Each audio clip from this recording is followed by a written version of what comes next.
What's up, Reefers, and welcome back to another episode here at Aqua SD. My name is Manny, and in today's video, we will be going over fragging and propagation. Fragging, or fragmentation of corals, is when we take a colony or larger piece of coral and break it down into smaller pieces, which can then be grown back out again. There are many situations where it might make sense to frag a coral. The most common are the following. Number 1, trimming back a colony as it outgrows the space it's in. Number 2, making smaller pieces that can be sold at a reasonable price instead of selling an entire colony. Number 3, making backup pieces in case something ever happens to the main colony. And lastly, number 4, cutting a piece off of a colony that might be struggling in order to try to preserve the specific coral. In this video, we'll be showing you our processes of fragging a variety of different corals and providing some tips on how to better ensure success when doing so. Now, let's get into the video.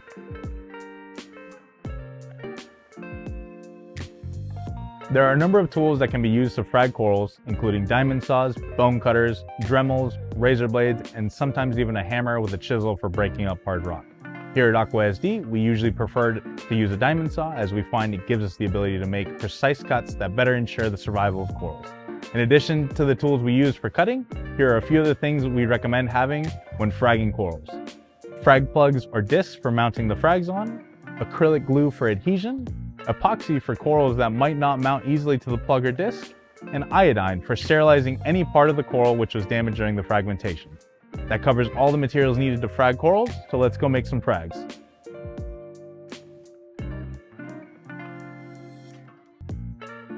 The first coral that we are going to be fragging today is this Acropora colony.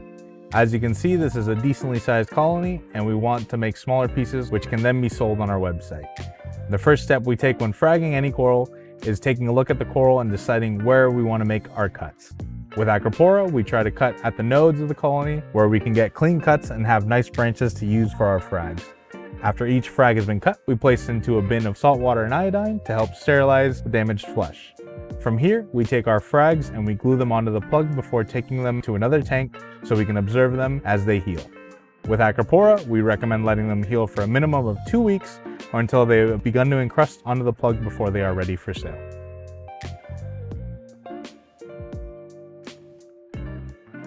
The second coral that we're going to be fragging today is a zoanthid colony. Again, we are going to take a look at the coral and decide where we are going to make our cuts. Once we know where we will be cutting, the first step in fragging zoanthids is to agitate the colony a bit so that all the polyps close up. This will make it much easier to cut in between the polyps and avoid damaging any individual polyp. We recommend leaving a bit of substrate on our zoa frags as we find this reduces stress on the zoas and leaves less opportunity for infection. Once we are happy with the frags, they go into an iodine bath before mounting. Now that they have been mounted, we take them to another tank so we can observe them and allow for healing. Zoanthids generally take a week or 2 to heal, but a good sign is if they are opening up fully for a few days in a row before they are ready for sale.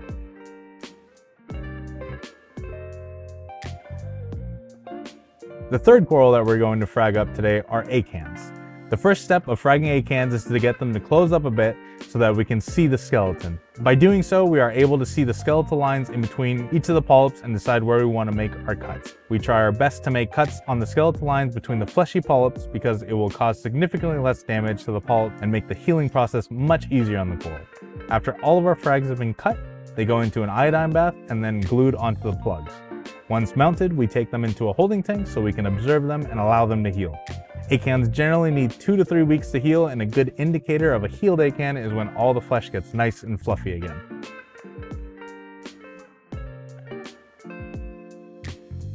The fourth coral that we are getting fragged today is this hammer colony. As with all the other corals you have seen so far, the first step in fragging Euphyllia is inspecting the coral and making a plan for our cuts. When fragging Euphyllia, we must be very careful not to damage any of the sensitive flesh because damage to the flesh can make it difficult for the frags to heal properly. In order to avoid damaging the flesh, we always make sure to cut our Euphyllias on the skeleton below the flesh line, as this will have a big effect on preventing any infection or polyp bailout. After the frags have been cut, they are carefully placed into an iodine bath as we prepare to mount them. When mounting Euphyllia, we glue some epoxy to the frag plug and then glue the skeleton of the frag to the epoxy. This makes for a well-mounted frag that won't fall over and cause any damage to the polyp. As long as there is no damage to the polyp's flesh, Euphyllia are generally ready to go right after fragging, but we still put them in a holding tank for observation just to make sure they don't have any issues that may arise.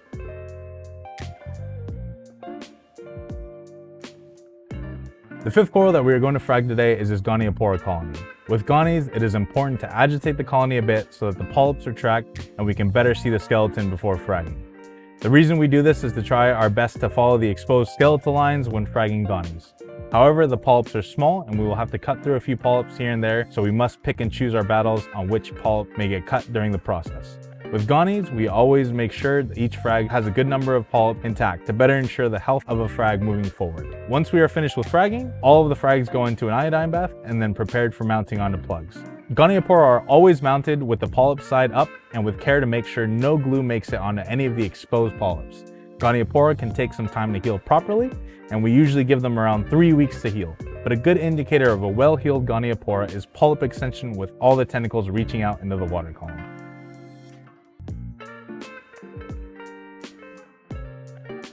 Sixth on the list of corals we will be fragging today is this chalice colony.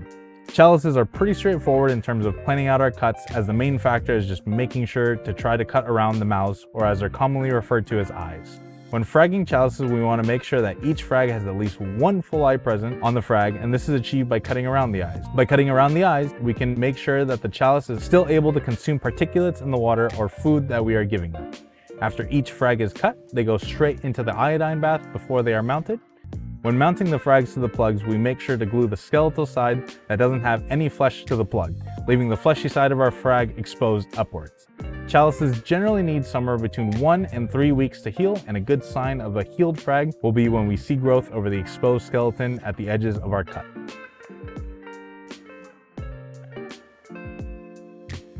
The seventh and final coral we will be fragging today is this toadstool leather coral. Fragging leathers can seem pretty brutal because you are cutting through the fleshy part of the coral, but this is necessary as there isn't any skeletal components to follow. When fragging leathers, we try to cut pieces that look nice and fluffy, as these pieces are usually going to do better in the healing process. Once they've been cut, leathers often shrivel up a bit, but don't worry, as they should bounce back once they're healed.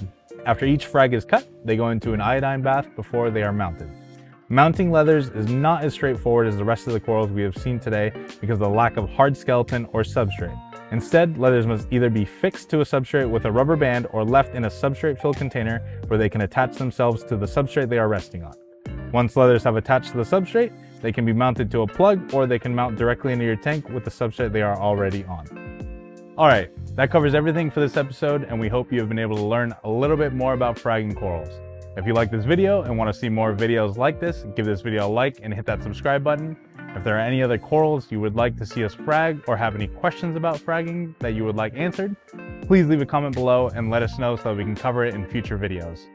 Also, if you missed any of our previous videos, check out the links on the screen and give them a watch. Until next time, happy reefing and see you soon.